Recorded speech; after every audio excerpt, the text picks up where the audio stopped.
Fala, minha galera do YouTube, como vocês estão? Estão de boinha? Não. Tô aqui, hoje é dia 11 de maio, tô terminando de ver Pistons e Cavs, o fone tá isso inclusive, pra narração do jogo. Vai começar o último quarto agora, tô falando isso porque se eu parar pra reagir pra alguma coisa é por causa disso, se por algum motivo eu tiver que parar pra trocar alguma coisa também, é porque acabou esse jogo e começou o próximo, que é Lakers e Thunder. Hoje a gente tá aqui pra olhar pra trás e pra frente ao mesmo tempo, pra temporada do meu, do seu, do nosso gigante do Canadá, aqui no peito, representando sempre, Toronto Raptors. E eu pensei em fazer isso de vários jeitos diferentes. O jeito que eu acabei settling for é uma tier listzinha, mano. Vídeo clássico de tier list. Analisando cada jogador, tô com ela preparadinha aqui no PC. Analisando cada jogador e a gente fala um pouquinho sobre o que foi esse ano, o que eu acho dele como jogador numa totalidade e o que eu imagino daqui pra frente. E aí talvez no fim do vídeo eu dê uma geral sobre minhas visões sobre o time, sobre o que fazer no ano que vem e tudo mais. Mas talvez já deve ficar bem sprinkled in ao longo do vídeo. Eu vou rapidinho porque eu acho que isso vai demorar, mano. Eu demoro pra fazer essas coisas. E o Raptors é um time que eu tenho muitas coisas pra falar sobre, então vamos lá. As categorias que eu coloquei aqui, sem pensar muito, então talvez elas não fazem tanto sentido pro jogadores que a gente tem. Eu vou ter que ficar meio de lado pra olhar pro PC, tá? Porque tanto o tier list quanto o Basketball Reference. O que a gente tem aqui? Pilares da franquia, os jogadores centrais para o futuro dessa franquia, que não tem como pensar em fazer outra coisa, além de dar a chave das cidades para eles. Importantes, são jogadores que vão ser importantes, que eles são bastante relevantes para o que a gente vai fazer a seguir. Pro ano que vem, pelo menos, tá ligado? Não estou falando para uma janela de título necessariamente, mas pro ano que vem eu acho que eles precisam ser muito importantes, que eles precisam estar com minutos muito relevantes. Rotação, role players, jogadores para ser oitavos, nonos, homens de rotação por aí, para fazer uma função específica, como um dos jogadores do Raptors fez esse ano. Não quer dizer que ele vai estar nessa categoria agora, né? Inclusive acho que ele não estará. Como o Jameson Battle foi esse ano, o Jameson Battle era um jogador que entrava pra chutar a bola de 3 e era isso quando a gente precisava e valeu. Então um jogador assim eu também acho que dá pra encaixar aqui. A categoria do meio, que é a mais... vamos ver no ano que vem, por pouco dinheiro aceito, que aqui é duas categorias de jogador, ou são jogadores que a gente não viu tanto nesse ano, jogadores que não tiveram tantos minutos, mas que tem tudo para ter melhorado e para fazerem parte e para talvez ter uma chance no ano que vem, e por isso que a gente vai ver como vai ser no ano que vem. E a segunda categoria de jogadores são jogadores que participaram nesse ano, estavam na rotação, a gente achou bom que eles tiveram bons anos, mas que ainda assim, se a gente tiver que dar um aumento de salário para eles, não tem como sustentar, não tem o que fazer.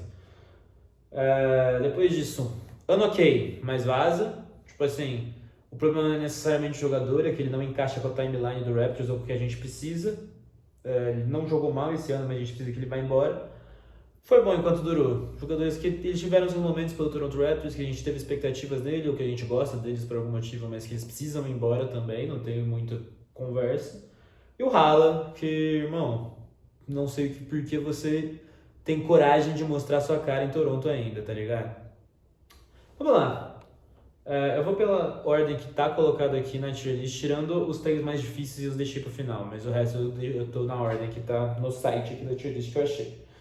Primeiro, Scott Wayne Barnes Jr. Bom, o Scott ele vem da melhor temporada da carreira dele, meio sem discussão. Foi All-Star, foi, se eu não me engano, quinto colocado na votação de DPOY.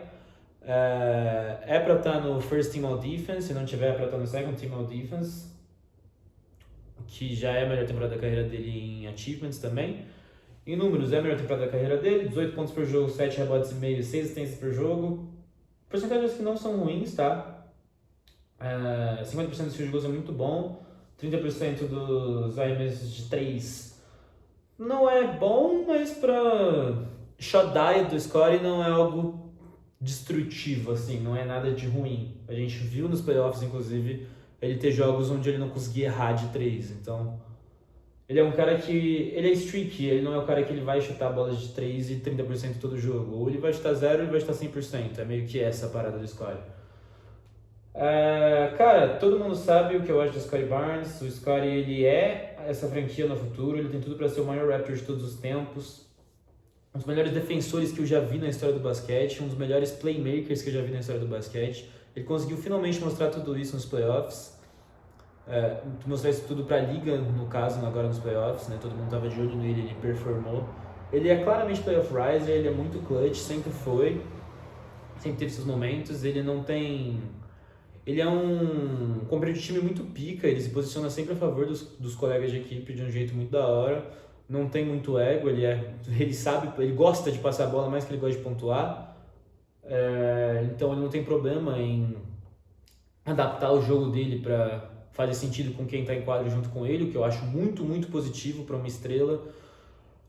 E ele mostrou, não necessariamente ele fez isso, mas ele mostrou que ele pode ter um salto ofensivo, um salto de pontuação muito forte esse ano. De novo, ele teve 18 pontos por jogo, que não é nada absurdo, eu não vou fingir que é bizarro, né? Nem a melhor temporada em pontuação da carreira dele. Mas não é nada ruim, nothing to scoff at. Tiveram jogos que ele era uma máquina de pontuar. E nos playoffs ele foi incrível pontuando basicamente todos os jogos. Teve um jogo, se eu não me engano, que ele não foi bem pontuando. Então, cara, o Scottie é pilar da franquia, não tem o que fazer, é rosto do Toronto Raptors. Grady Dick. Mano, eu gosto do Grady, acho ele uma personalidade muito maneira. Ele começou com uma das piadas internas do time, com as fotos da corrente, fazendo o flex do tríceps, né? Muito maneirinho. Mas o Grady foi draftado como um shooter. Foi isso ano passado, relativamente. Chutou 35%, 36% e bastante volume.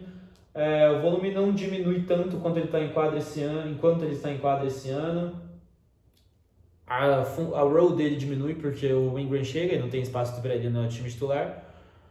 Mas ele simplesmente não consegue acertar. Ele simplesmente é muito... O Oscar machucou? O Oscar talvez tenha machucado, rapaziada. O Gray não consegue acertar arremessos de longe, ele tem muita dificuldade de pontuar até em bandejas também. Enquanto a gente ainda estava insistindo bastante nele no começo da temporada, ele tinha mostrado um salto defensivo muito bom, estava defendendo muito bem, dando a vida mesmo assim para marcar, mas não teve um salto de playmaking, não teve um salto, esse salto defensivo era muito mais de vontade do que de qualidade defensiva necessariamente, não é o que translates that well. Não teve um salto de rebotes, não teve um salto de altura mesmo, de atributos físicos, e simplesmente perdeu a única coisa que mantinha ele como indispensável pro elenco, né? Perdeu a vaga pro Jacoby na única coisa que era para ele ser indiscutivelmente melhor que o Jacoby. Então, Grady, mano, gosto muito de você, foi bom enquanto durou, viu, meu irmão? Pode ir embora, tamo junto, sempre vou continuar seguindo você no Instagram porque você é pica, mas vaza do meu time porque eu não te aguento mais. Jacob. Mano, o Yak, ele é um caso complicadinho. Todo mundo que acompanha de perto o Raptors minimamente sabe que o Yak chegou para essa temporada com um problema muito forte nas costas, com as costas estouradíssimas. Claramente, nos primeiros jogos da temporada ele não conseguia se mexer direito, ele não conseguia correr em quadra. E durante a temporada inteira isso foi meio que um problema. Ele teve uma sequência de jogos que... Depois de uma sequência de jogos que a gente viu que não tinha como, e que ele estava claramente afetado, a gente tira o Darko tira ele da rotação para ele fazer uma cirurgia, um tratamento, eu não tenho certeza se ele fez cirurgia, mas para fazer um tratamento nas costas. E aí, durante esse tempo, ele fica mais de 20 jogos fora. Tem aquele tempo que a gente mantém o Scottie e o Colin de titulares, de pivô.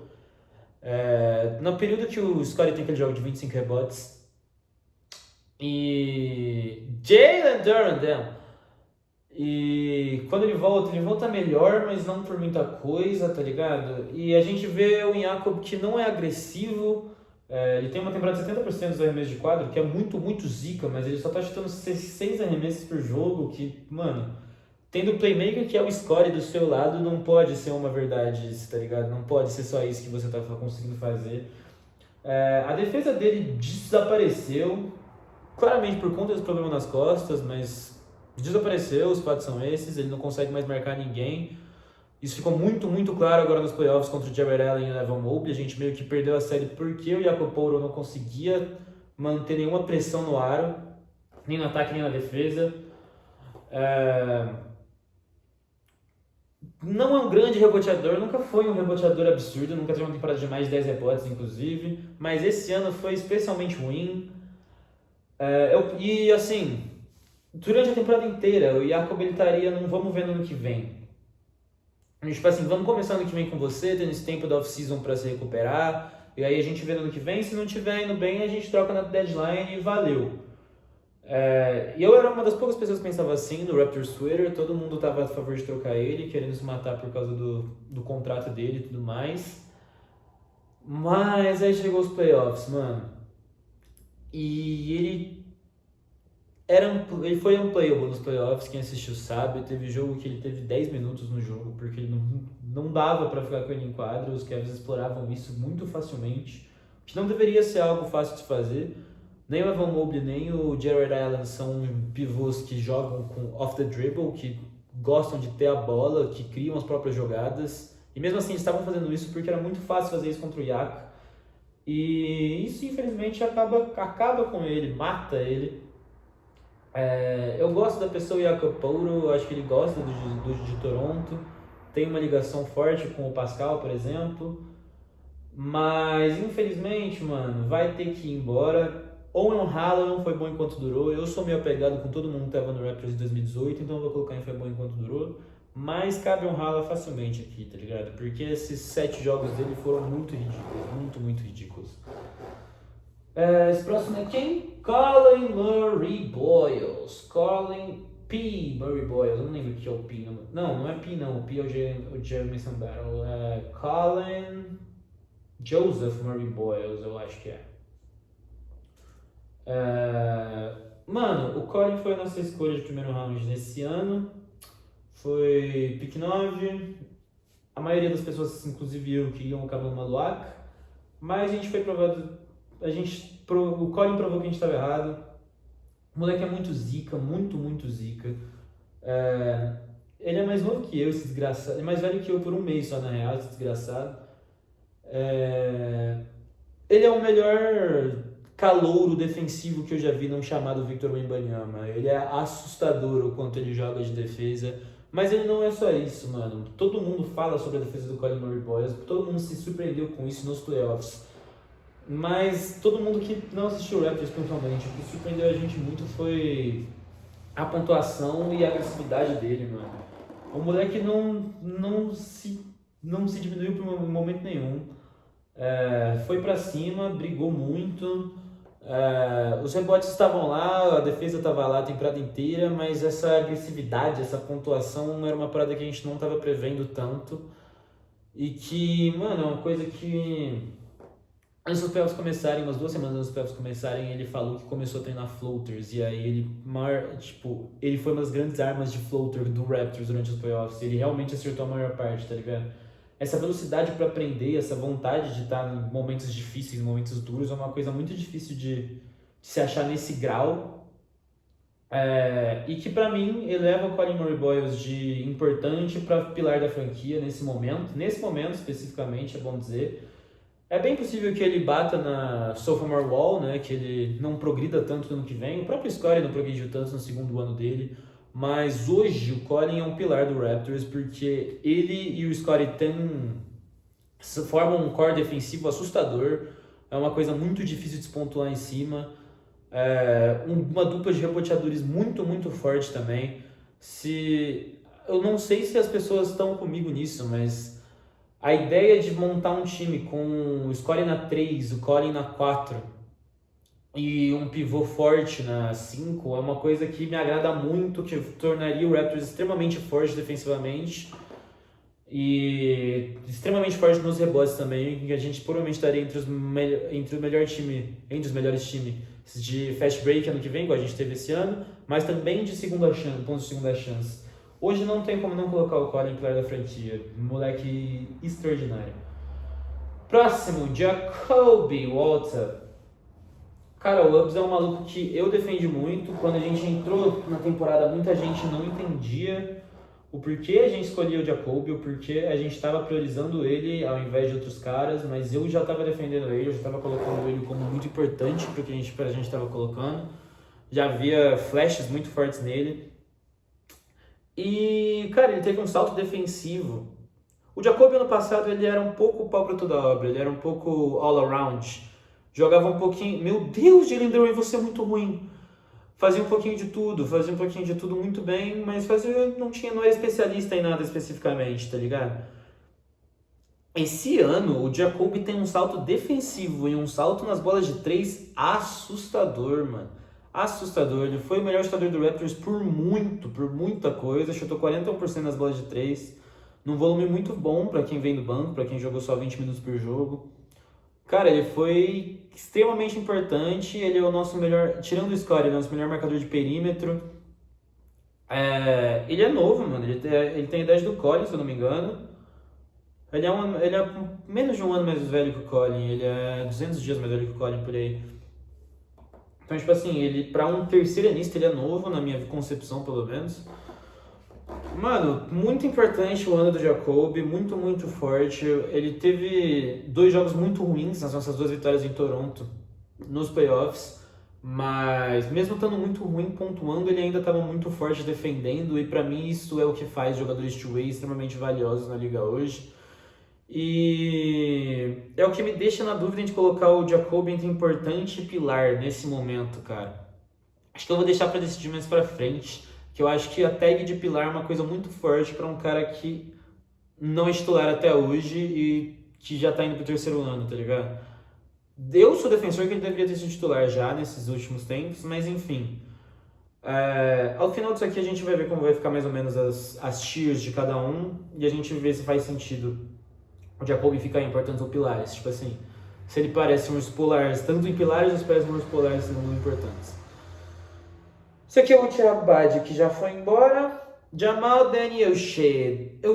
Eu admito, eu tenho um bias muito forte com o Jamal Shead. É um dos meus jogadores favoritos da história. Eu gosto muito do jeito que ele joga. E eu superestimo ele um pouco, sim, concordo. Mas, mano, ele traz uma brigação muito necessária. Ele é um bulldog na quadra muito fortemente. Ele traz uma defesa absurda pro perímetro também, mesmo sendo baixo, mesmo sendo 6 feet. E ele é o segundo melhor playmaker do time hoje, mano. Ele é melhor playmaker do que o Ingram, sim. Ele passa a bola muito bem, mas muito bem. E ele é um jogador muito maduro, mano. Não é velho ainda.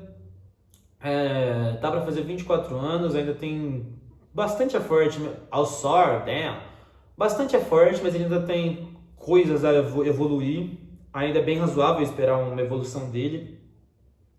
Mas ele é muito maduro no sentido de que ele sempre toma decisões muito boas. Ele sempre vai muito bem no que fazer. E é isso que faz ele ser um playmaker tão bom. Porque pra mim isso é o principal de ser um playmaker. É mais importante isso do que você dar passes bons necessariamente. O único problema do Jamal hoje é pontuar. O que eu sei que é problemático, mas tipo assim... 2 coisas que fazem eu ver isso menos como um problema, tá? Primeiro, essa nunca vai ser a função dele quando ele estiver em quadra. Se essa for, é um erro do Darko. Mas ele sempre vai ter em quadra com o Scottie, com o Jacoby ou com Ingram, Quickly, RJ ou quem quer que venha no lugar deles. Então ele nunca vai ser esperado para ser o pontuador, tá ligado? Ele vai ser esperado para ser o catch and shoot e no máximo um cutter para receber a bola enquanto corta pra cesta, e é isso, tá ligado? Então, primeiro, isso já é menos importante pra mim por causa disso. Mas, segundamente, mano, uma coisa que me deixa menos preocupado com isso. Eu ainda tô bem preocupado, tá? Porque o floater dele ouso dizer que é o pior arremesso do Raptors durante a temporada. Acho que não teve um tipo de arremesso de um jogador do Raptors que foi menos eficiente do que o floater de Jamal Shea. Quando livre, na temporada. Isso vindo de um cara que é o maior defensor dele no planeta Terra, tá? Mas esse ano, ele meteu média de 6.6 em 6 arremessos de quadra por 37% dos arremessos, tá ligado? Ano passado, menos minutos, 7 pontos por jogo, em 6.7 arremessos de quadra e 40%, tá ligado? Então, tipo assim, ele não desaprendeu a arremessar, tá ligado? Ele teve algumas inconsistências e alguns momentos ruins, tá ligado? Sim, longos, concordo com você, me irritou em muitos momentos. Mas, tipo assim, ele já mostrou que ele consegue ser mais eficiente que isso e eu tô prevendo e torcendo também, para que ele não só vai voltar para isso, que na pior das hipóteses ele vai voltar para isso que ele foi ano passado, 7 meses por jogo em 40%, por aí. Mas eu também acredito fielmente que ele pode melhorar, que ele pode chegar a isso uns 44%, 43%, e aí, mano, ele vira de fato um Baby Laurie, tá ligado? Porque o Caio também chutava mais ou menos isso nos arremessos de quadra, o Caio também era bizarramente defensivamente playmaking, tá ligado? Então, mano, aí sim ele vira um Baby Laurie, tá ligado? E aí um dos meus maiores desejos hoje no planeta Terra. Uma coisa que é muito forte do Jamal também, que defende, que aumenta muito ele não sofreu uma lesão relevante o ano inteiro, tá ligado? E mesmo ano passado ele só ficou de fora de 7 jogos. Então, tipo assim, é um cara que dá pra você contar, historicamente, ele não mostra nenhum problema assim, tá ligado? Então, mano, meu mano de Houston, meu Cougar, pra mim ele é importante, não tem o que fazer, tá ligado? Inclusive, acho que é bom a gente deixar pra falar disso depois, né? Mas tudo bem. Jameson Battle. O Jameson Battle ele vai estrear uma categoria aqui, com certeza. Porque o Jameson não teve minutos, né, mano? Não tem muito o que fazer. Jogou em 60 jogos no ano, ele não teve lesões de grande relevância, esses 20 e poucos jogos que ele fica de fora, porque ele ficou de fora mesmo, tá ligado? Porque a gente não quis jogar com ele fica de fora de um jogo dos playoffs também, por opção técnica. E mesmo nesses jogos que ele joga, ele tem média de 8 minutos só, tá ligado? E então, mano, é até difícil analisar as médias dele, mas ele tem uma porcentagem de bola de 3 que é assustadora, que não tem o que fazer, não tem brincadeira, tá ligado? Ele é bizarro chutando a bola de 3 e quem assistiu o Raptors viu isso. Até o jogo 4 ele não tinha errado uma bola de 3 contra o Cavs na temporada, a gente já tinha jogado com ele 6 vezes, tá ligado? Então, tipo assim, mano... E é um fundamento que o Raptors não tem, que, como eu falei, o Jacob é o único consistente no time da rotação forte, tá ligado? E o Jameson é novo, ele mostra sinais de evolução, ele mostrou ser bem melhor defensivamente do que ele vinha sendo ano passado, tá ligado? Mostra coisas promissoras do Jameson Battle. Ele mostrou um problema muito claro pra mim, ele mostrou principalmente nos playoffs, depois daquele jogo 3, que ele começa a ter um pouco mais de minutos consistentemente, principalmente no jogo 4, que a gente não conseguia pontuar. E um pouco no... Não lembro se foi no 5 ou se foi naquele momento do jogo 6 que eles começam a voltar no placar. Não lembro agora. Mas, mesmo estando em quadra, mas quando ele tem os minutos, ele não é agressivo o suficiente com a bola, tá ligado? Tipo, mano... que era uma coisa que o Matt Thomas, Raptors Legend, Mr. 99... que na minha cabeça, pelo menos, talvez os números não comprovem isso, mas na minha cabeça ele fazia muito bem, tá ligado? Ele também jogava muito pouco, mas sempre que ele jogava ele ia queimar uma, tá ligado? Ele ia meter o dele. Uma ou duas vezes no mínimo, tá ligado? Porque, mano, ele sabia que ele tava em quadra pra chutar de 3 e ele sabia que, mano, um arremesso de 3 dele valia mais do que de qualquer outro jogador do time, tá ligado? Porque ele tinha mais chances de cair um dele do que de qualquer outro cara, bota fé. E eu sinto que faltou um pouco disso no Jameson, especialmente no jogo 3 e 4, que é 3 e 5, eu acho, né? No jogo 4 e 6, se eu não me engano. Que são os jogos depois do jogo 3 que ele tava extremamente quente, que ele teria o green light absurdo pra fazer isso, tá ligado?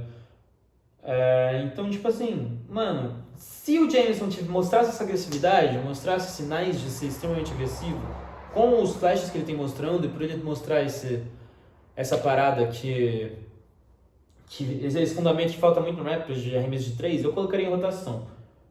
Muito menos no sentido de, mano, você vai ser o oitavo homem da rotação, mas no sentido de, velho, você vai ser um cara, tipo, mano, quando a gente tiver 2 minutos sem pontuar, a gente vai colocar você vai queimar a bola de 3 e alguma vai cair pra gente voltar pro jogo, tá ligado?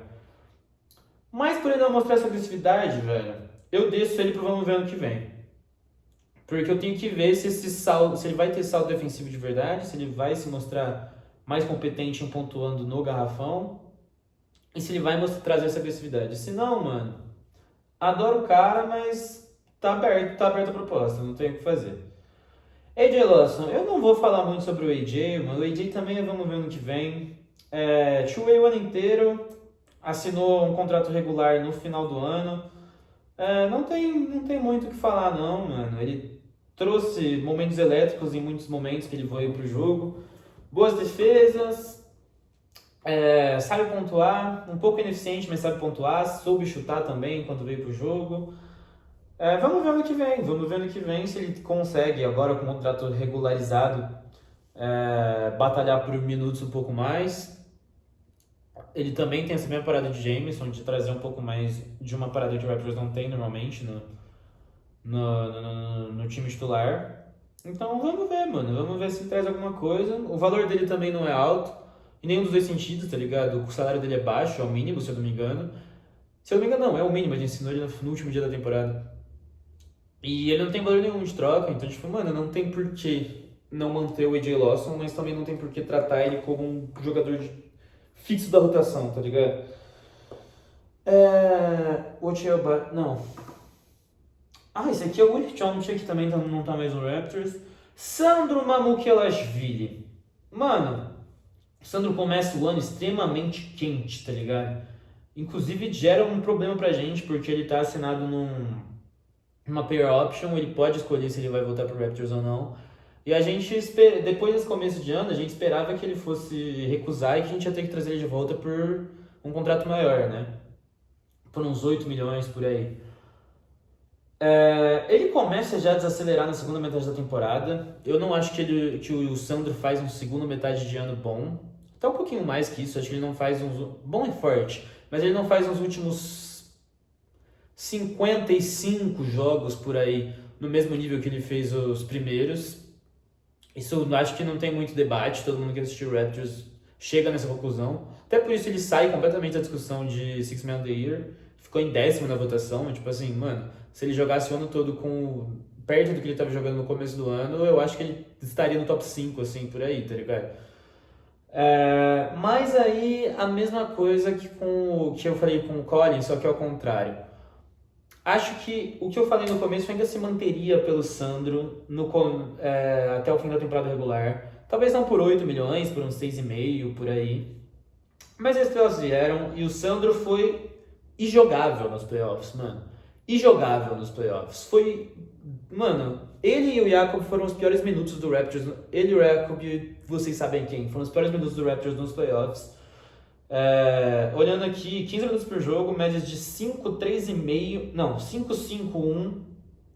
Chutando 40% da média de quadra, 28% nas bolas de 3. Não trouxe defesa nenhuma, não trouxe pressão por rebotes nenhuma, não meteu um box out na vida, tá ligado? Playoffs horríveis, horrorosos do Sandro.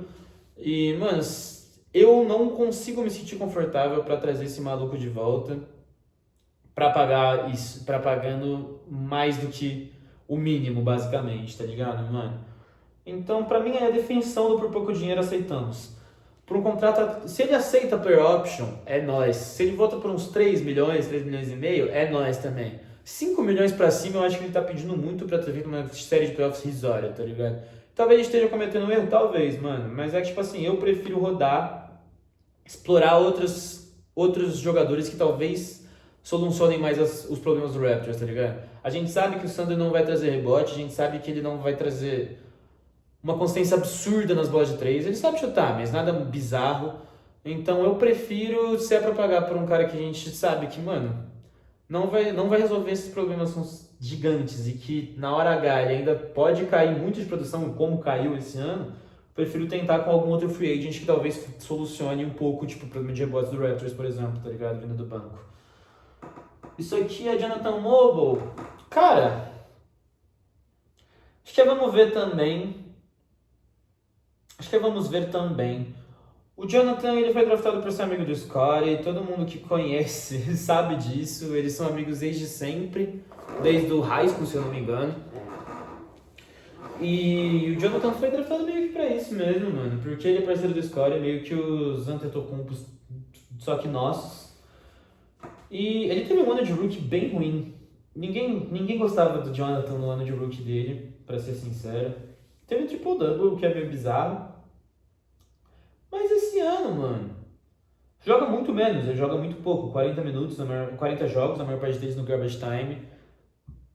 Mas ele, mano, mostrou ser muito bom defensivamente no perímetro. No perímetro é forte, mas pra wings, pra alas, é muito ruim atacando. Eu não consigo descrever o quão ruim atacando é o Jonathan Mobo. Os números não concordam comigo necessariamente, porque 60% é mês de quadra. Mas confia em mim, ele é muito ruim atacando o ar. Mas ele mostrou um salto defensivo, mano. De verdade mesmo, ele mostrou um salto defensivo muito relevante. E ele foi escolhido no segundo round, o contrato dele é baixo. Não sei se é o mínimo, porque eu não sei se no começo do segundo round é o mesmo do final.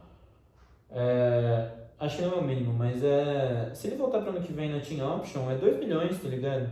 Não acho que é nada demais. Sim, gostaria que fosse menos, mas não é nada demais, não é nada que vá comprometer a gente. Traz, tá ligado? Não vejo problema em trazer. Mano, Chuck Hepburn e Elijah Martin, a gente viu muito pouco na temporada regular. O Elijah a gente viu mais. O Elijah jogou, de fato. Teve uma sequencinha ali, quando a gente tinha bastante gente machucada, que o Elijah viu minutos, e bons minutos, teve uma vitória.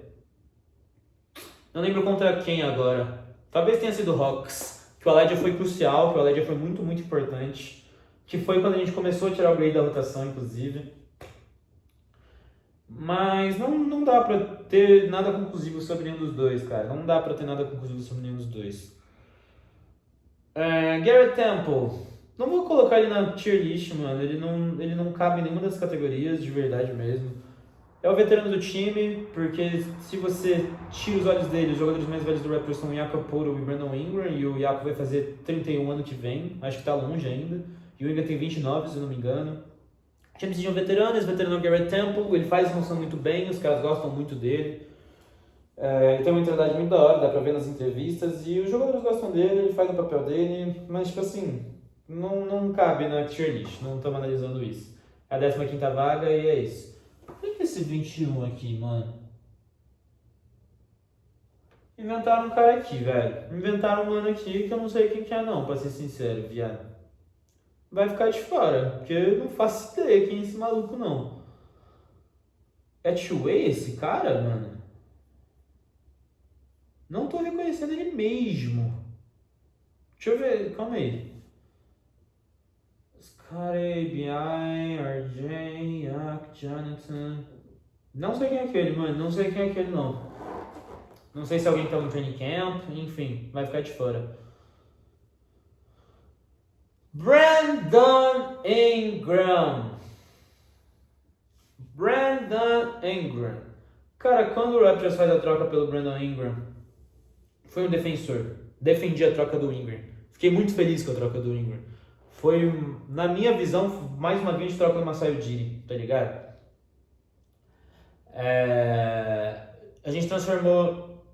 A troca do Ingram foi muito boa pra nós. A gente troca pouquíssima coisa. A gente troca o... Esqueci quem foi o maluco. Esqueci quem foi o cara, calma aí.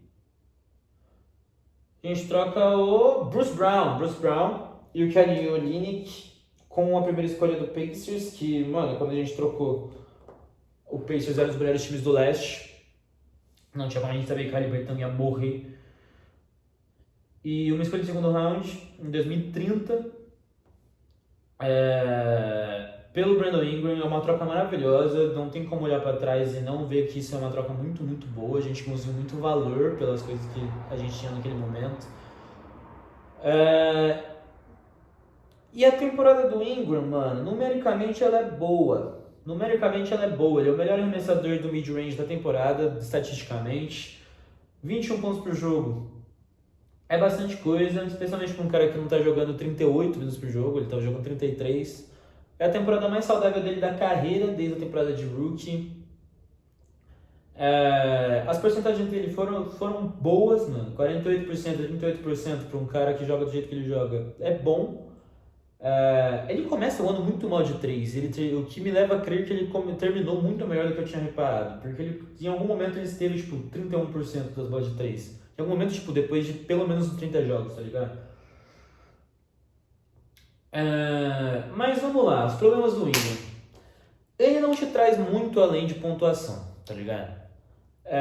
Se você joga ele como um wing de fato, ele é um reboteador melhor que a média.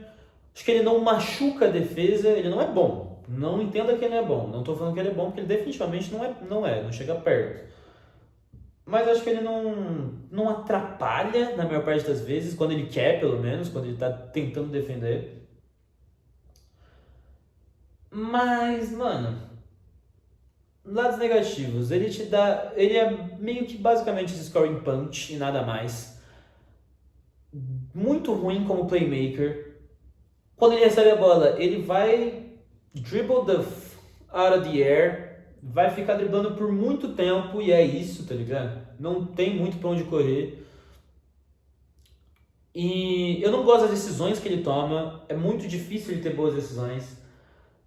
E a parada do Ingram é muito isso, né? Porque ele é um grande pontuador, ele é muito bom pontuando. Só que ele é sempre muito bom quando ele é incisivo, quando ele sabe o que ele quer fazer, quando ele sabe como ele quer pontuar. Quando ele demora 15 segundos driblando, ele sempre erra. Quando ele pega a bola, dá 2 dribles e chuta, é sempre sexta, tá ligado?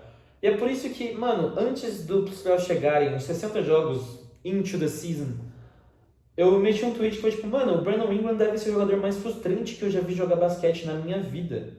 Porque esse maluco claramente tem o talento pra ser um baita jogador. O Ingram claramente tem o talento pra ser um gênio, mano. E ele é muito, muito bom. Não tô duvidando dele ser bom, não. Ele é muito, muito bom. E ele tem esse talento pra ser muito pica. Mas é que, tipo assim, era pra ele ser... As decisões dele, o jeito como ele escolhe jogar basquete, leva ele muito pra trás. Diminui muito quem ele deveria ser. O que não quer dizer que eu não acho que ele tenha feito um bom ano. Eu acho o ano do Ingram bom, tá? Repito. Mas eu acho que tem uma diferença de mindsets muito central. A experiência Brandon Ingram e a experiência Toronto Raptors, tá ligado? Que eu acho que dá pra se analisar muito bem a partir do comentário dele depois do jogo 1 dos playoffs. E quem conhece o Toronto Raptors sabe do que eu tô falando, mas pra quem não sabe, o jogo 1 dos playoffs, o Ingram começa o jogo muito bem, ele faz um grande primeiro tempo, desculpa. E ele era o melhor jogador nosso naquele momento, meio que sem muita discussão, eu não discuto isso. O Scottie não fez um bom jogo no jogo 1, foi o pior jogo dele nos playoffs de longe.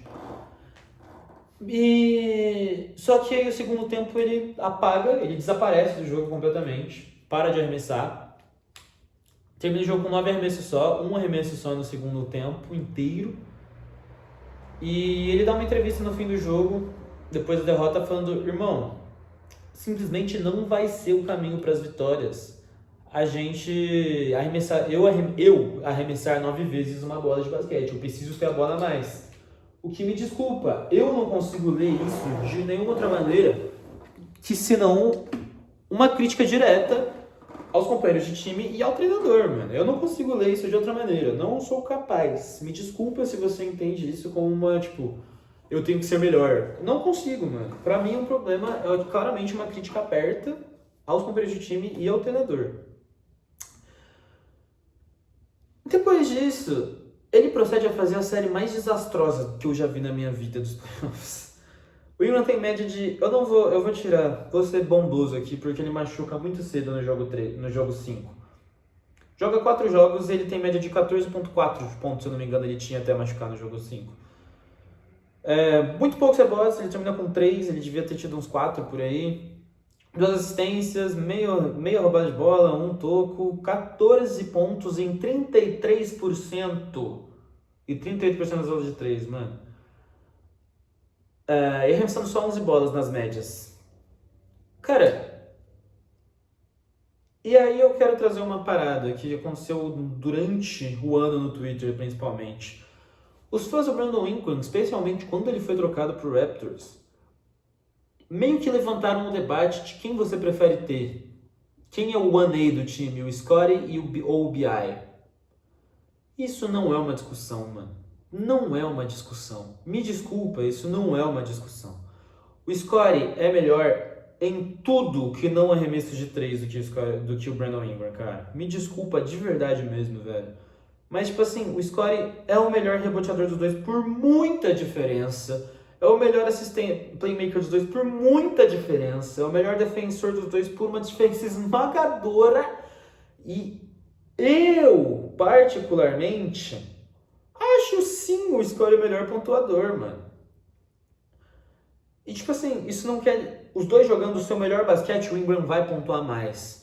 Mas isso é porque o Ingram vai acabar o jogo com 40 pontos, 2 rebotes, 2 assistências. E o Scottie vai acabar o jogo com 35 pontos, com 32 pontos, 8 rebotes e 15 assistências, tá ligado? Como aconteceu nos playoffs mais de uma vez, tá ligado?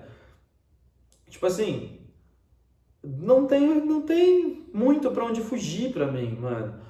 Pra mim, o Scottie é a melhor opção ofensiva por muito. E o Scottie é um dos 5 melhores defensores da NBA, tá ligado?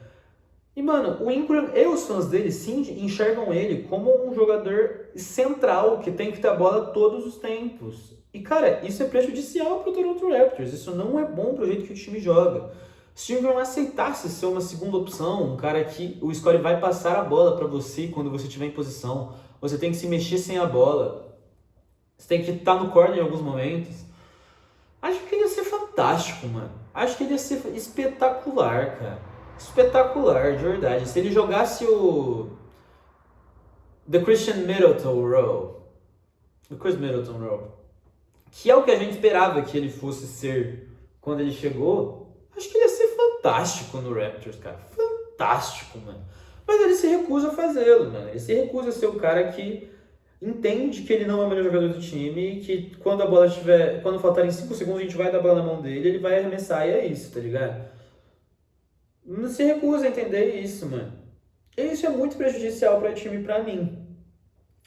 E esses playoffs pegaram muito mal, muito mal. Aparentemente ele estava jogando lesionado, o que me é meio estranho. Tipo assim, não é questionando a lesão dele, mas é que alguns fãs do Ingram estão usando a lesão como justificativa de tipo, mano, ele jogou mal, mas foi porque ele estava lesionado, tá bom. Mas o ponto é que o melhor jogo dele como um Raptor também vem durante esse período da lesão, né? Tô sem o celular aqui agora, então não vou conseguir achar, mas ele machuca, se eu não me engano, é contra o Rock. Não, é contra o Hawks não, porque o Hawks foi muito antes. Mas é contra algum time do leste. Faltando uns 15 jogos aí, 20 por aí pro fim da temporada. Fica algum tempinho fora, nada de muito mais assim. E os últimos 3 jogos da temporada regular do Ingram são tipo os 3 melhores jogos dele como Raptor. O último jogo, o último ou penúltimo jogo especialmente, é um jogo de, se eu não me engano, 38-7-7, que é sem dúvidas o melhor jogo dele como Raptor, tá ligado? Então, tipo assim, mano, tá bom, eu entendo que a lesão talvez estivesse atrapalhando, mas você não vai usar como, tipo assim, cara, tá justificado ele ter feito 7 pontos no jogo, porque ele tava machucado com uma lesão no tornozelo. Mano, ele, menos recuperado da lesão, tinha metido 38-7-7, tá ligado? Como você tá usando isso como uma desculpa pra ele ter metido 7 agora, tá ligado? Então, pra mim, pegou muito mal esses playoffs. Eu já tinha minhas questões, eu já tinha meus problemas com ele, pela forma com que ele escolhe jogar, pela forma com que ele entendeu o papel dele, ou pelo contrário, não compreendeu o papel que ele teria que ter no Raptors. Mas os playoffs pegaram muito mal, mano. Então, para mim, e eu entendo quem não pensa da mesma maneira, tá? Eu entendo quem discorda de mim. Mas Brandon Ingram, ano ok, mas vaza. Salário muito alto. A gente acho que a gente consegue um pacote centrado nele por alguém melhor. Não me pergunte quem, porque isso eu genuinamente não sei. Mas acho que se a gente continuar, se a gente insistir num corda dupla Scottie BI, não vai funcionar, mano. Não é Larry e DeMar. Porque, cara, é meio blasfêmia falar isso, mas o Scottie ano que vem vai ser melhor do que o Kyle era de 2014 até 2018. E o Ingram nunca vai ser tão bom quanto o DeMar foi. Pelo menos ele nunca vai entender o que ele precisa ser para o sucesso do Raptors tão bem quanto o DeMar precisava. O DeMar conseguia entregar isso? Talvez não conseguisse. Mas ele entendia que era isso que ele precisava fazer pelo menos, tá ligado? E pra mim a dupla nunca vai funcionar tão bem quanto ela poderia por conta disso, tá ligado? Entendo que o DeMar subperformou muitos dos anos dele como Raptor. Muitos dos anos, eu não tô duvidando disso, não tô discordando disso. Ele jogou abaixo nos playoffs, principalmente, muitos dos anos que ele esteve aqui, tá ligado? Dropou nos playoffs muita coisa. Só que o drop do DeMar era tipo assim, deixa eu pegar 2017 aqui, por exemplo. Que é o ano que ele vai. Que ele fica. Não, ele vai melhor em 2018 pra votação do MVP, mas ele é o ano melhor dele em 2017. Os votantes da NBA são engraçados, mano. O Raptors é melhor franquia. Melhor colocado em 2018, né? Tá, vamos pegar 2018 então. Na temporada regular de 2018 ele mete 23, 5, 4, uma roubada de bola em 45, 31 e 84. Nos playoffs ele chega e mete 23, 4, 3,5, meia roubada de bola em 44, 28, mas em pouco volume, menor volume ainda que na temporada regular, e 81%. Esse é o drop do DeMar. Quando a gente olha pro drop do Ingram, foi um drop de, mano, 21,5, 5,5, 4, 1 e 1 em 47, 38 para 12, 3, 2 em 32, 38. Os dois droparam, mas o DeMar pelo menos entendia o que ele precisava ser, tá ligado? O que ele teria que ser pra gente bem, mesmo se ele não conseguisse chegar lá. O Ingram não consegue entender. Pra mim, por isso, a longo prazo, não dá pra gente insistir nessa dupla. Immanuel Quickley, mano. Eu tenho sentimentos muito conflitantes sobre Quickley. Se você volta aí no canal, mano, os primeiros vídeos que eu tenho postado, tem a thumbnail de eu calling 5 aqui, de eu ligando pro meu mano 5. Quando o Quickley vai bem, ele vai muito bem. Muito bem. Mas quando ele vai mal demais, mano. Quando ele vai mal, ele é inacreditável, ele é revoltante, assim. Ele é um dos jogadores que mais me irritou na minha jornada como fã de basquete, assim, tá ligado? E eu acho que o meu ponto... E, tipo assim, eu não tô cobrando mais consistência, porque a gente sempre soube que ele não ia ser consistente. Meio que é a tônica dele esse tempo todo, tá ligado? Mas é que eu esperava que ele fosse mais, mano. Se você olha antes desse ano, ele teve 70 e poucos jogos com a camisa do Raptors. E, mano, em um ano ele teve média de 33 minutos, no outro ele teve média de 28. Numa temporada 18 em 42%, na outra 17 em 42%. E, mano, bom playmaking. Na primeira temporada dele ele mete 7 assistências por jogo aqui, na segunda ele mete 6.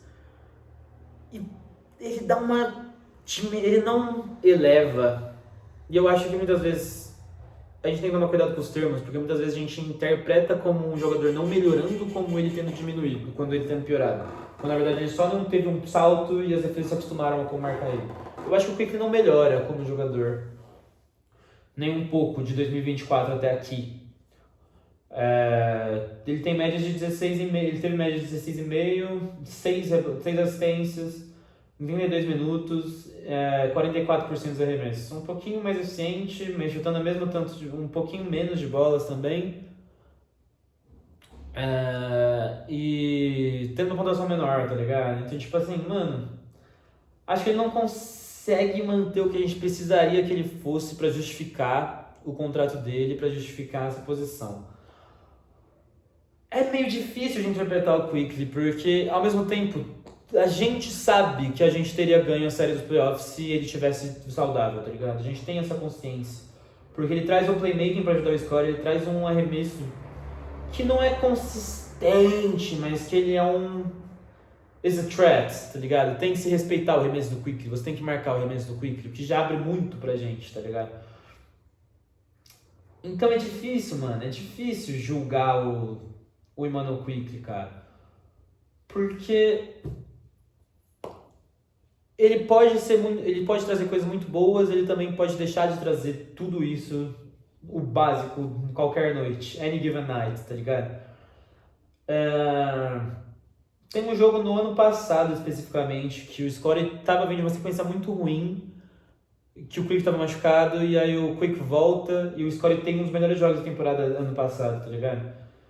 E eu acho que me prendendo a isso, especificamente me prendendo a isso, eu coloco o Quick no vamos ver no ano que vem. Vou subir o Quick pra rotação, na real, nesse momento, mano. O que não faz com que ele esteja colocado como não vou te trocar. Mas coloco ele como rotação. Não é um jogador confiável, nem um pouco, nem um pouco. É um jogador que me irrita muito, muito, muito, mas ele traz coisas muito relevantes, tá ligado? Tô aberto pra conversa sobre trocas dele, tipo assim, acho que o Raptors tem que estar procurando por trocas pra ele o tempo todo, mas, tipo assim, não me incomoda se ele ficar. Eu vejo porque ele ficaria, eu acho que o contrato dele não é tão ruim assim. E agora o mais difícil de todos eles, eu acho, RJ Barrett. Mas, se você estiver vendo isso, mano, Mississauga. Eu não posso mais falar mal do RJ Barrett depois da bola de 3 dele no jogo 6 para forçar o jogo 7. Então mal eu não falarei. Mas eu tenho que olhar pro RJ como ele é, mano. Meu mano Ron Alexander Barrett Jr. Tipo assim, o RJ é um grande talento, mano. Grande talento. Ele é um grande talento como jogador. De verdade mesmo. No draft, um ano antes do draft dele, no começo de 2018, ele era visto como o primeiro ranqueado no draft. E eu era muito fã dele, já gostava muito bastante dele. Não gosto do período dele em Nova York, acho que ele não tem um encaixe bom com o Knicks, acho que ele não faz anos bons, nem um pouco positivos. Mas ele é trocado pra cá, mano. Eu acho que é uma troca de áreas muito positiva pra eles. Tanto que em 2024, quando ele vem pra cá, ele joga o melhor basquete da vida dele, mano. A segunda metade da temporada dele é 23-24, que é a metade que ele joga com a gente. Mano, 22 pontos, 6 rebotes e meio, 4 assistências em 55%, 39% e 60% dos field goals. Os 3 são career highs, tá ligado? Não, os 39% da bola de 3 não são career highs, desculpa. No Knicks em 2021 ele foi melhor. Mas é por 0.8. Então, tipo assim, acho que ele... Ano passado, ele desce, tá? E eu também acho que não é uma coisa de... Como eu falei pro Quickly, eu acho que é uma coisa de não melhorar. É uma coisa de se manter no mesmo nível que ele tava. E as defesas se acostumaram a marcar ele e identificaram que ele era o segundo jogador mais perigoso do Raptors. Por isso os números dele caem um pouco em todos os aspectos. Uma assistência, ele passa um pouco mais porque ele está sendo marcado mais de perto. E esse ano eu acho que ele se adapta um pouco mais com isso. Eu acho que a presença do Ingram também tem a ver com isso. Mas a porcentagem dele no field goal sobe bastante. Chega a quase 50%, que é o segundo melhor da carreira dele. A segunda melhor marca de uma temporada na carreira dele. Mas, mano... E a série de playoffs do RJ é assustadoramente boa. Os playoffs do RJ são muito bons. O último jogo é ruim. Não vamos discutir isso, tá? O último jogo dele não é bom. Termina com 23 pontos sim, mas só tinha ele e o Score com opções de pontuação consistentes na quadra. Chuta muito mal dos arremessos. Chuta muito mal das bolas de 3. Tipo assim, a gente perde o jogo só por 12 se o RJ tivesse tido um jogo mais próximo do que ele... Não um jogo na qualidade do que ele vinha tendo, mas mais próximo do que ele vinha tendo anteriormente, a gente estaria nesse jogo, tá ligado? A gente teria chego perto nesse jogo. Não necessariamente ganho, mas a gente estaria perto nesse jogo, pelo menos, tá ligado? Se ele fosse positivo nessa partida. Mas a série dele é muito, muito boa, muito, muito boa. Não tem... É quase retocável a série dele. Tirando esse último jogo e primeiro jogo ele também vai mal. Mas o time inteiro vai mal no primeiro jogo, então tanto faz. Tirando esses 2 jogos, é retocável os playoffs do RJ Barrett. Mas, mano... O RJ tem 2 coisas que são problemáticas pro futuro do Raptors pra mim. Que Três coisas, talvez. Primeiro, eu não gosto das tomadas de decisões do R.J. Barrett. Eu acho que ele toma decisões muito ruins. E, tipo assim, eu acho que de um jeito diferente do Ingram, eu acho que o Ingram, ele, de fato, só toma decisões ruins, tá ligado? Eu acho que ele só escolhe mal o que ele faz com a bola. O RJ, ele tem uma coisa que deveria ser mais fácil de se resolver. Mas é um problema que ele tem desde Duke e que não se resolveu até hoje, o que me assusta muito, tá ligado? Que, tipo assim, ele toma boas decisões. Tipo assim, ele vê que ele tá marcado por um maluco que não é tão pica marcando, e ele fala, vou atacar o aro. Só que ele ataca o aro.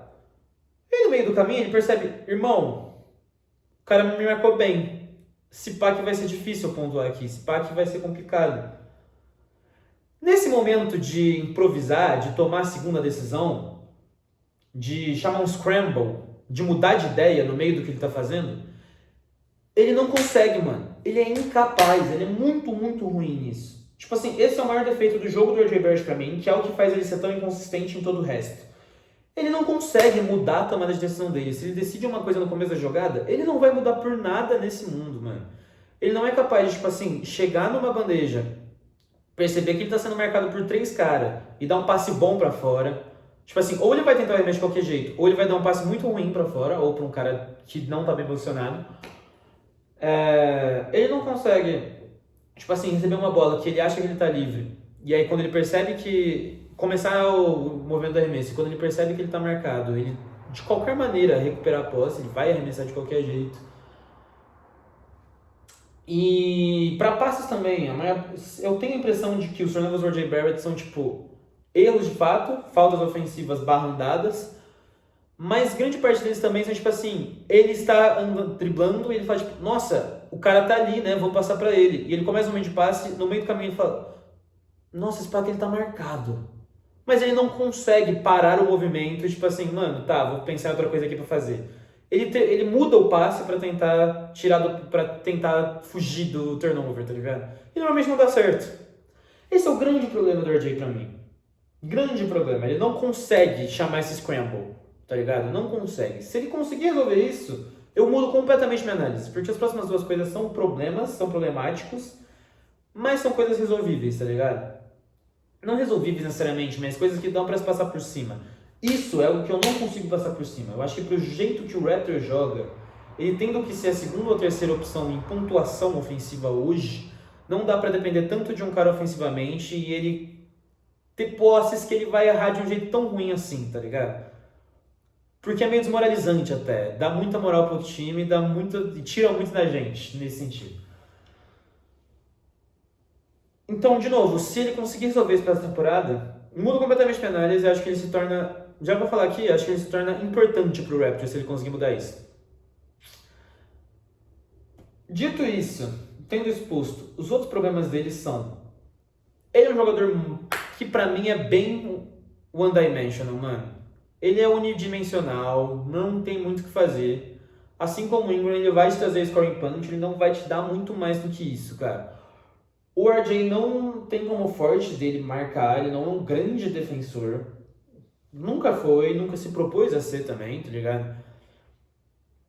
E ele não tem. Eu acho que ele não é ruim como reboteador, mas ele não tem os aspectos físicos suficientes pra ser bom de verdade, tá ligado? Tipo assim, eu acho que um cara do tamanho dele ter mais de uma temporada com 6 rebotes e meio.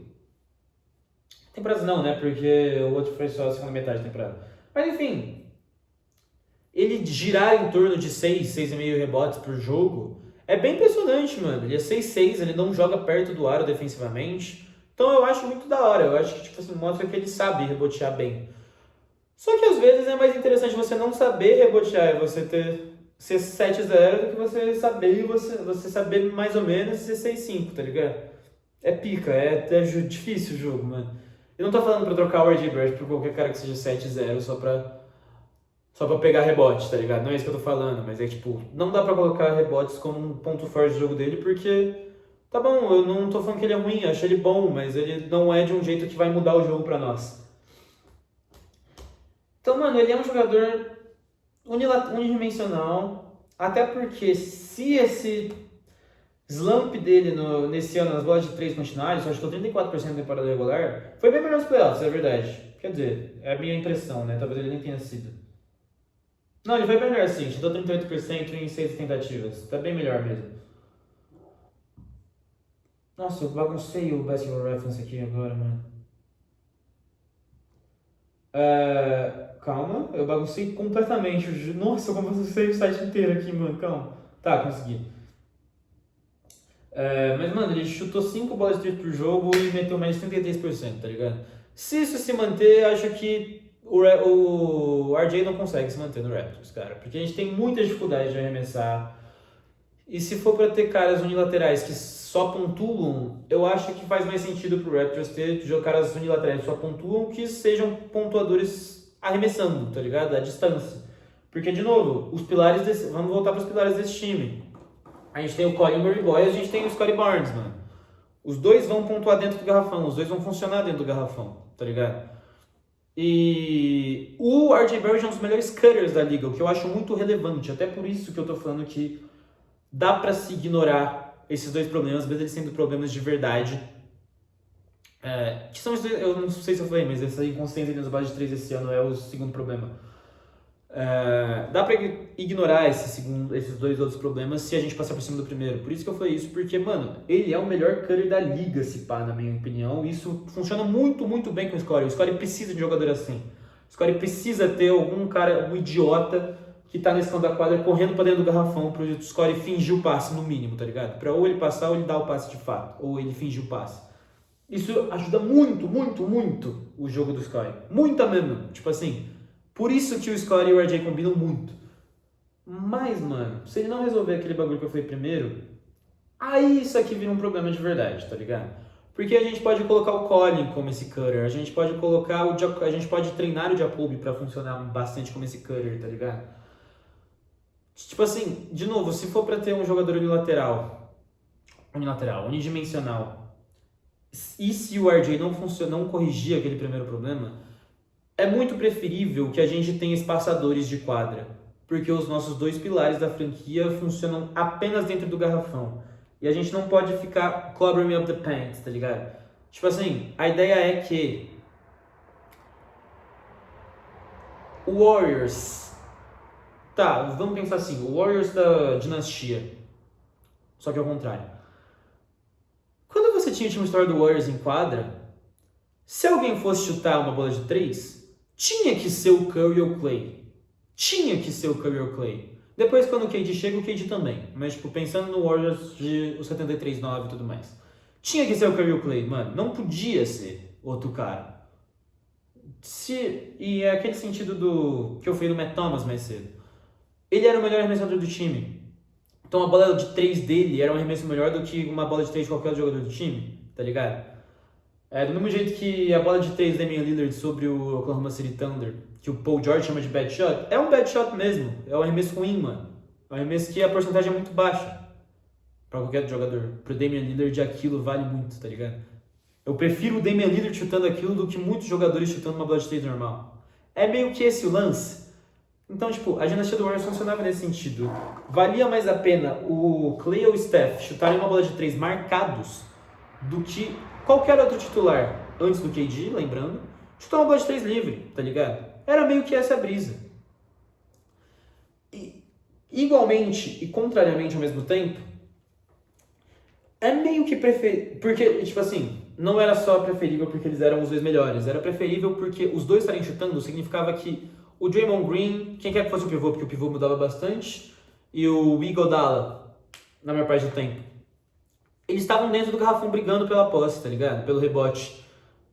Ou dando opção de passe. Então, tipo assim, o Curry recebia aqui, na linha de 3, ele ia ter a opção de arremessar, ele podia achar ou o Iggy ou o Draymond lá embaixo, e se ele errasse o arremesso, né, nas poucas vezes que ele errar o arremesso, ia ter muita gente pra brigar pelo rebote, tá ligado? Contrariamente, hoje a gente prefere o Scottie.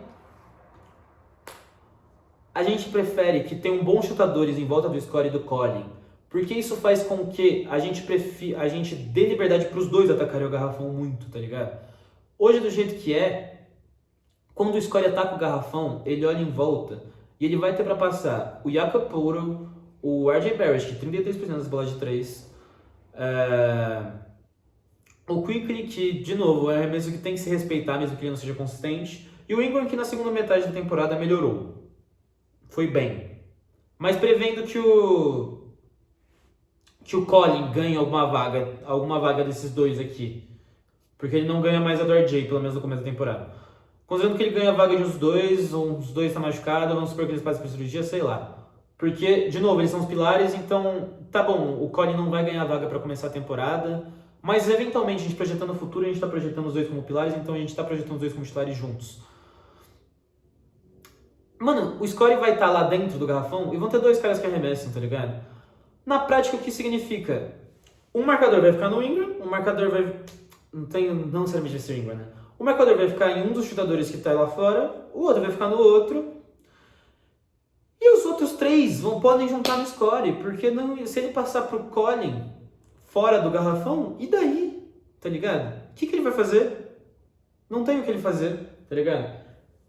Tipo assim, os caras podem juntar 3 no garrafão hoje no score, porque se ele passar pro... eles preferem o score passando pra fora pra J. Barrett chutando na bola que ele chutou 33%, tá ligado? Entende isso? Entende essa brisa pra mim? Então, mano, se é pra ter um cara no lateral, eu prefiro, do jeito que o Raptors é construído, um cara que só chuta, tá ligado?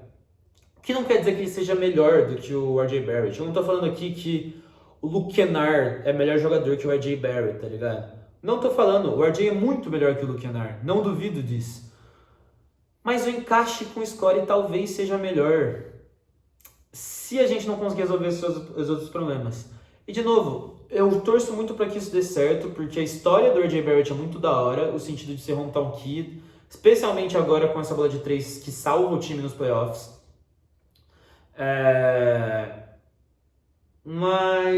Tipo assim, ele é um dos melhores cutters da liga, e isso encaixa muito com o score também, mas muito mesmo, é uma coisa muito subestimada, que só quem assiste mesmo o Raptors percebe o quanto o score precisa de alguém cortando, entrando no garrafão o tempo todo, e quão bem o RJ funciona nessa função. Mas a verdade, mano, é que talvez funcione melhor, que se ele não conseguir corrigir isso, talvez não seja sustentável. E eu torço muito para que seja, mas talvez não seja realista. Por tudo isso, o RJ cai mais ou menos na mesma coisa que o Immanuel Quickley, cara. Infelizmente, ele cai numa rotação que está aberta a trocas. Porque tem muita gente aberta para ser trocada nesse momento na NBA. Tem muita gente que tá passível para ser trocada, tá ligado? E, mano, o que eu tô querendo dizer é que não tô falando que o Quickley e o RJ, eles são... Vamos ver no ano que vem, tá ligado? Eu acho que eles não são jogadores que me irritam de ver, eu gosto dos dois, tá ligado? Tenho boas memórias com os dois, tá ligado? Mais até do que ruim, se pá. Mas o ponto é que talvez ele seja o único caminho pra gente melhorar o time. Tanto quanto o Ingram. Só que o Ingram ele me irrita quando eu vejo, porque eu acho que eu tenho mais memórias ruins do que memórias boas com ele, tá ligado? Então, tipo assim, eu acho que o único caminho pro Raptors fazer alguma troca relevante é Jakob Poeltl, é RJ Barrett, é Immanuel Quickley e é Brandon Ingram, tá ligado? Então, mano, a gente tem que estar aberto a propostas por todos eles. Mesmo que eu acho que o RJ e o Quickley vão ser jogadores importantes no ano que vem. Mas eu também não acho que eles vão ser importantes no sentido de colocar na categoria importantes, tá ligado? Porque, mano, eu não consigo ver um futuro no panorama de hoje. De novo, citei os problemas dos dois, se eles conseguirem corrigir esses problemas, que no caso do RJ eu acho bem corrigíveis, no caso do Quickley não. Acho muito difícil o Quickley corrigir. Torço para que corrija, mas acho difícil. O RJ eu acho bem possível. Acho difícil também, porque, de novo, são problemas que ele sempre apresentou na carreira e ele não corrigiu até hoje. Mas, mano, eu acho que a vontade de estar em Toronto pode ser muito forte pra ele mudar isso, tá ligado? Se eles corrigirem esses problemas, eu acho que eles viram importantes. É isso, tá ligado? Aí eu acho que eles são long term pra franquia.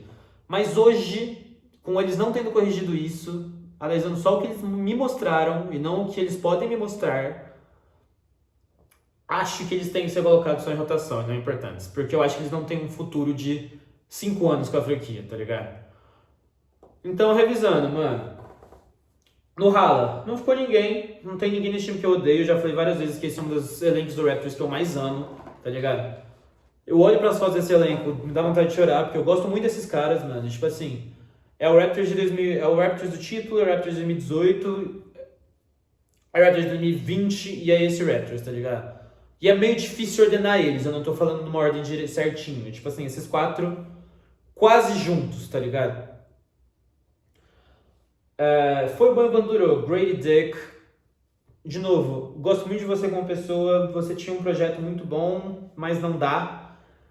Jacopo, contrato muito difícil, piorou em todos os aspectos e a saúde está sendo um problema. É melhor ir embora antes que estrague mais as memórias e que perca totalmente o valor. Ano foi ok, mas vai embora. Brandon Ingram. Os playoffs horríveis e o não encaixe de ideologia de jogo entre ele e a franquia, pra mim, colocam ele nessa posição. O Ingram poderia subir até pilar da franquia se ele tivesse essa mudança de mentalidade, mas ele não vai desistir desse maluco, tá ligado? E se ele não tivesse tido essa série horrível, né? Talvez, tipo assim, mesmo com a série, mesmo se ele mudasse a mentalidade com a série horrível, eu não consigo ver ele como pilar da franquia, se pá. Vamos ver no ano que vem. Jameson Battle, porque eu preciso ver uma mudança de agressividade ou um salto de defensivo de verdade. AJ Lawson, porque não teve minutos reais. Sandro Mamukashvili, porque quero você, mas por pouco dinheiro, não pelo contrato de 7 milhões que você queria até 2 meses atrás. Jonathan Mobo, porque por mais que você não tenha mostrado nada de verdade, você deu um salto defensivo que eu não sei se é real ou não, e que pode ser interessante em alguns momentos situacionais. Chuck Hepburn e Elijah Martin, porque vocês dois não tiveram minutos durante a temporada inteira, tá ligado? Não teve como a gente avaliar vocês durante a temporada. Então é isso, mano. Rotação, Immanuel Quickley e RJ Barrett, porque eles são jogadores importantes pro Raptors hoje, mas eles têm problemas ideológicos ou de estilo de jogo que hoje faz com que eles não sejam confiáveis para uma franquia que quer almejar o título, tá ligado? Para o ano que vem, eles vão ser importantes, mas pensando no Raptors contender, não consigo ver eles com os problemas deles hoje fazendo parte disso. Só se eles corrigirem isso. E porque eles, de novo, a gente tem que estar aberto a ofertas e tipo, oferecendo eles para times. Importantes, Jacoby Walter, porque é o nosso melhor chutador e o nosso melhor marcador de perímetro. Segunda lista, tem muito a evoluir ainda. E é isso, não preciso dar mais justificativa. Jamal Shead, porque, mano, tomada de decisão é o melhor QI de basquete do time, é o segundo melhor playmaker do time, é um dos melhores defensores de perímetros do time. E porque eu pessoalmente gosto muito dele, não tem como não tirar o meu bias daqui, tá ligado? E é jovem, ele faz sentido na timeline do Scottie, eles têm a mesma idade, eu acho, inclusive. Pelas da franquia, Scottie e Colin, eu não preciso explicar por quê, tá ligado? Não preciso explicar por quê. Realisticamente, a lineup do Raptors ano que vem deveria ser, realisticamente, então não deveria, né? Seria Immanuel Quickley, RJ Barrett, Brandon Ingram, Scottie Barnes e Colin Murray Boyles. Eu tô feliz se isso acontecer, porque eu sou realista. No meu mundo dos sonhos, que é também do meu mano Six Man, se eu não me engano, que é o tag dele no Twitter, mano. Acho que a gente concorda com isso. No nosso mundo ideal, a gente joga com algo mais ou menos assim, de Scottie, Jacoby, B.I., Colin, e aí, mano, aí o quinto cara ficou um pouco mais difícil agora nos playoffs. Tipo assim, se fosse só pra eu pensar quem encaixa mais com esses, eu iria de Jamal, mas eu não gosto da bench lineup Quickley e RJ, então eu iria de Quickley pra deixar o Jamal e o RJ vindo juntos do banco, tá ligado? Isso não é um demérito pro RJ, tá? Ele jogaria mais minutos que o Jacoby ainda. É só que eu acho que ele funciona mais como six man, porque aí ele tem, tipo, mano, quadra livre, vai lá atacar, vai fazer a sua aí, vai pontuar e é nóis, do que essa parada de, mano, se a bola não tiver com o Ingram, ela tá com o Scottie, tá? Se ela não tiver com o Scottie também, ela vai estar com o Quigley porque ele é o armador. Acho que ele funciona mais tendo essa dever de atacar a cesta do que fazendo qualquer outra coisa. Eu acho que ele tem mais isso sendo six man.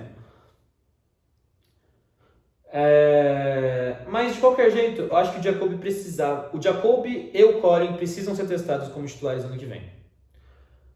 Pra finalizar, Darko Rajakovic. Mano, tem muita gente que não gosta do Darko. Eu gosto muito dele. Ele evoluiu nos jogadores muito bem, tá ligado? Ele transformou o Jacoby em algo que ninguém achou que ele seria capaz de ser. Transformou o Jamal em algo que ninguém nunca achou que ele seria capaz de ser. Tá transformando o Corey em algo que ele nunca seria capaz de ser. Ele acredita fielmente que o Scottie pode ser a cara da franquia, o que é algo que a gente sempre acreditou. A gente precisa de um técnico alinhado com isso. E, mano, ele tirou leite de pedra em muitos momentos, tá ligado? Ele colocou na rotação em muitos momentos Jameson's Battles, AJ's Lawsons, Jonathan Nobles, e deu certo. Elijah Martins, e deu certo, tá ligado? Tipo assim, não é nenhuma crítica aos caras, mas é que, mano, ninguém esperaria colocar esses caras e dar certo. Sempre que o AJ entrou nos playoffs, ele foi criticado, o Darko foi criticado. Mas no jogo 6 ele teve ótimos minutos, tá ligado? Foi 6 ou 7. Em algum jogo aí ele teve ótimos minutos, tá ligado? Então, mano, além dele ser muito bom desenvolvendo os caras, ele achou soluções onde não tinha, em muitos momentos da temporada. E mais importante do que tudo isso, mano, ele tem um esquema que se encaixa muito com como eu gosto de jogar basquete, que, tipo assim, por extensão, é o jeito que explora melhor as pontos fortes do score, tá ligado? As 3 temporadas do Darko Rajakovic estão entre as 5 melhores temporadas da história do Raptors em assistências, tá ligado? Então, ele constrói um time que passa a bola muito bem e que concentra muito em passar a bola, tá ligado? O que, mano, se você ver as peças do Raptors, isso é meio surpreendente, inclusive. Então, mano, o esquema dele é muito bom, tá ligado? Agora imagina se a gente estivesse acertando essas bolas de 3, tá ligado? O esquema dele ia ser melhor ainda. E o Raptors foi o melhor, e também é um esquema que foca muito na defesa e na transição de defesa pro ataque, porque o Raptors foi o melhor time em pontos do fast break no ano, tá ligado?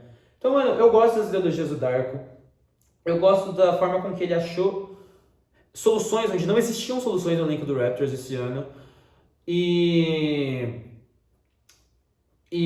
eu gosto muito da forma com que ele desenvolveu nos jogadores até aqui. Acho que ele precisa de pelo menos mais um ano no elenco. Eu daria mais tempo ainda, mas eu acho que ele não é justificativo para ele não voltar no que vem.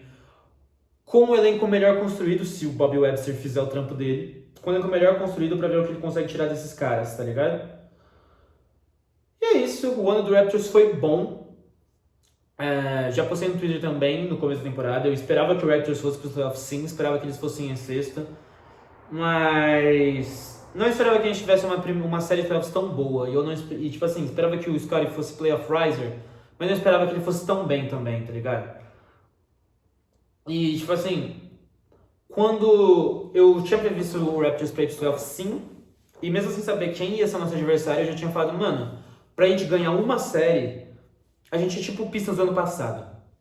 No sentido de que pra gente ganhar uma série, mesmo a gente não sendo oitava nem sétima seed, eu sabia que a gente ia para os lados diretos. Sabia, tinha certeza absoluta. Sabia que a gente ia ficar na frente do Hawks, com certeza também. Enfim, eu sabia, mano, que independente da seed que a gente ficasse, pra gente ganhar uma série, a gente precisava que tudo desse certo pra nós. Sabia não, eu falava que pra gente ganhar uma série, tudo precisava dar certo pra nós e bastante coisa tipo, tinha que dar errado pros caras, tá ligado? Mano, a gente joga uma série sem 2 titulares, sem um titular a série inteira, com o titular tendo os 5 piores jogos da carreira e depois 2 jogos sem um titular. Com o Sando tendo os 7 piores jogos dele na temporada, com o Jacoby tendo 2 jogos de 0 arremessos de quadra convertidos, com o Jakob sendo injogável. Isso já são 5 jogadores que foram cruciais pra temporada regular do Toronto Raptors fora. Então, mano, não chegou perto de dar tudo certo pra nós durante os playoffs, tá ligado? E a gente ficou a isso aqui, tá ligado? A isso aqui de ganhar uma série. Então, mano, é muito positiva pra mim a temporada do Raptors. Amo a temporada do Raptors, tá ligado? E, tipo assim, eu acho que o Cavs chega nas finais da conferência, tá ligado? Então a gente não tava jogando com qualquer time, tá ligado? A gente não jogou com... Não tô falando isso como shade, de verdade mesmo, mas a gente não fez igual o Celtics, que foi até o jogo 7, com os Sixers, que foi varrido, humilhado na série seguinte, tá ligado? Não jogo isso como eu sei pro Celtics não, tá ligado? Eu sei que o Celtics é um time melhor que nós, ano que vem eles devem ser melhor que nós, porque o Tatum vai estar saudável, tá ligado? Então não é shade mesmo, mas tipo assim, a gente não pegou um time fraco e já chegou até 7 jogos, tá ligado? Pra ele ser humilhado na série seguinte. Mano, eles já ganharam 2 jogos desse Pistons da One Seed, tá ligado?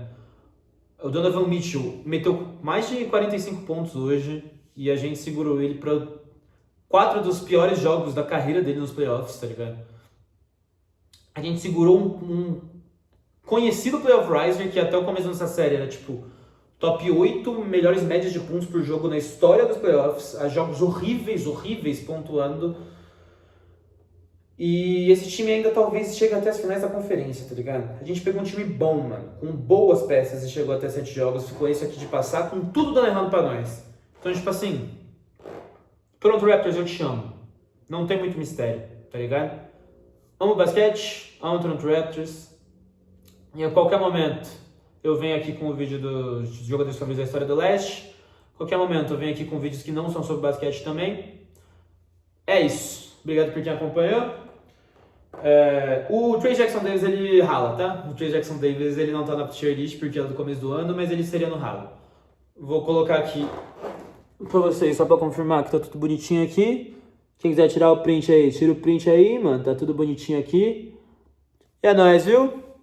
Beijão. Family on 3, 1, 2, 3.